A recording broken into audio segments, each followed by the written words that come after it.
Today I'm going to be talking about what OCD recovery feels like and why it feels like the hugest mountain to climb.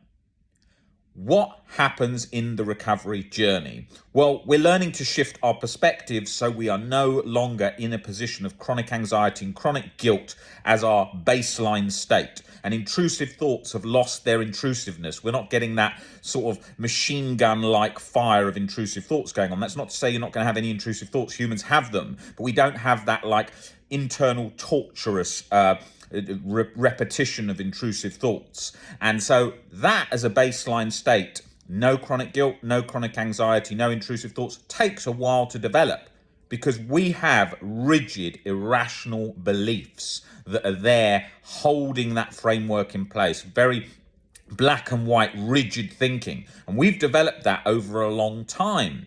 And so what happens there with that situation is you are not going to just suddenly see things differently. It's like, for example, if you believe one thing for all your life and then suddenly you start to change your mind on that or change the way you see that, it's going to change gradually. It's not going to change, or it might change in shifts, but you've got to also appreciate that it's not going to be instant. That doesn't mean it's going to take a lifetime. It certainly won't, but it is there because of those beliefs you've been holding for a long time. And that's really important to remember because it does feel like looking up at Mount Everest when you're starting to recover. It does feel like that. It certainly did for me. But that's because of the rigid beliefs saying the opposite of the thing that you're scared of, where you're holding those rigid like demands in place in your head. And bit by bit, all of that comes off like layers of an onion, gradually, subtly coming off. And so that's really key in the recovery journey, to see and to take time and to see that process. But anything that you want to work for in life feels really high up. Of course it does. Somebody who's got a huge career success, when they haven't got that, it feels so far away, but then gradually as they go up the ladder of that, it feels closer and closer, and it changes and transitions.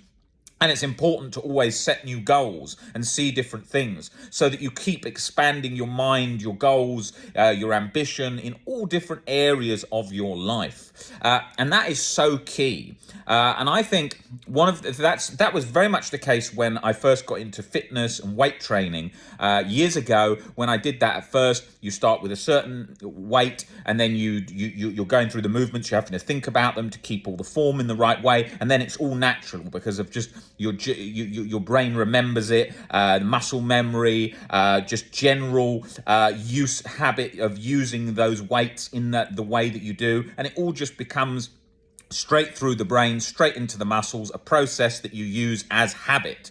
And that's key. And I think that's so important to remember because otherwise you beat yourself up thinking, oh my God, it shouldn't be this hard. Oh my God, this thing shouldn't be this difficult. But that's the reality of life. These things go like that. And then as you go up through the weights in the gym, then there's higher goals and you think, oh, I can do that and I can do that. The same as anything, maybe learning to ski. You think, how will I ever ski? And then when you ski, you think, how did I think I could never ski? Because things are like that. Same as learning a language.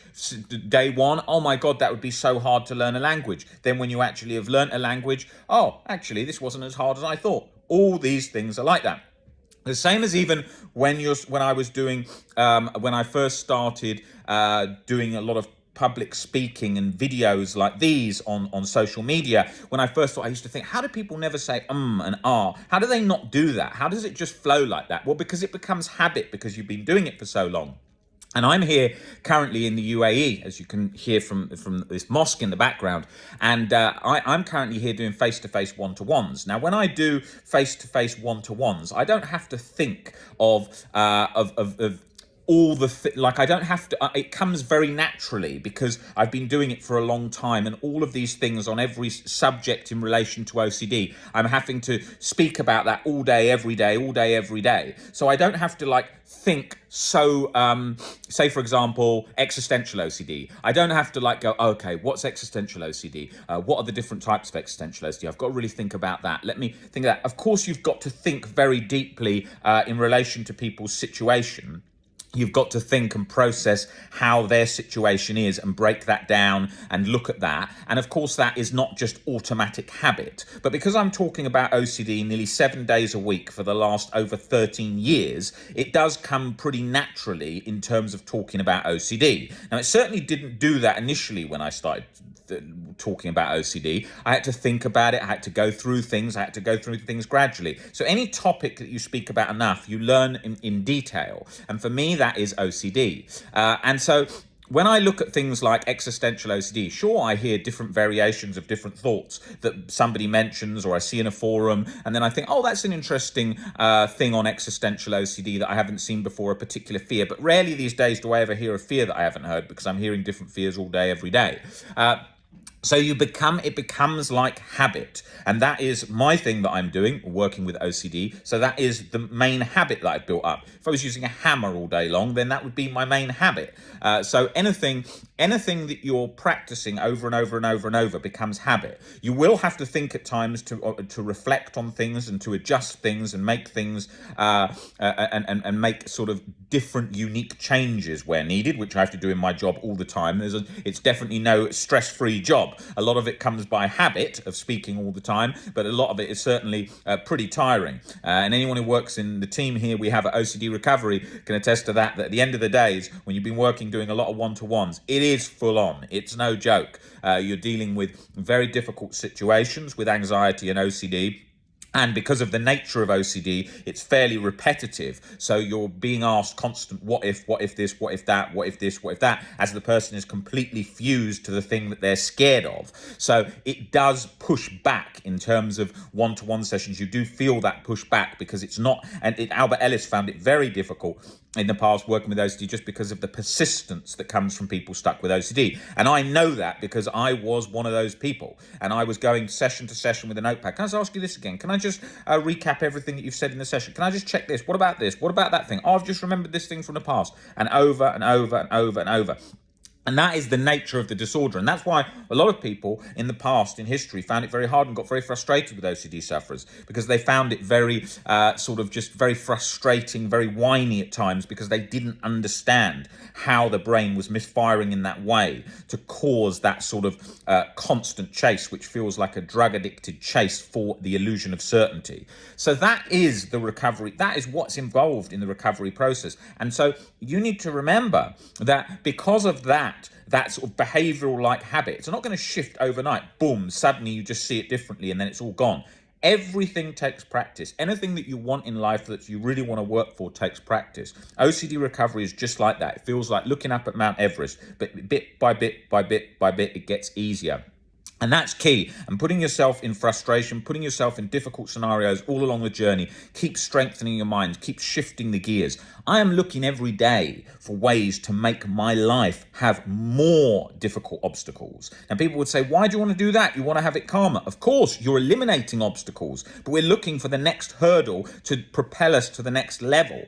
And that's what we're always doing. And that's what we do at OCD Recovery. What we do, we're always trying to fine tune how we work with people. How can we deliver the best service? What things did we not like when we were trying to recover? Long waiting desks, receptions never calling you back, unable to access help when you're away. That's why we provide everything via one-to-one, via phone, WhatsApp, and so on, and different other apps depending on where people are in the world. And we also have translators for most major countries, which very, very few places do. But we realized that it was so important because the number of people with OCD is not dependent on location. There are certainly countries that have more OCD than others, but there is generally a lot of OCD in most countries around the world. So therefore, those places, if you think finding OCD help when you live in America or the UK is hard enough, which it is because most people don't understand it,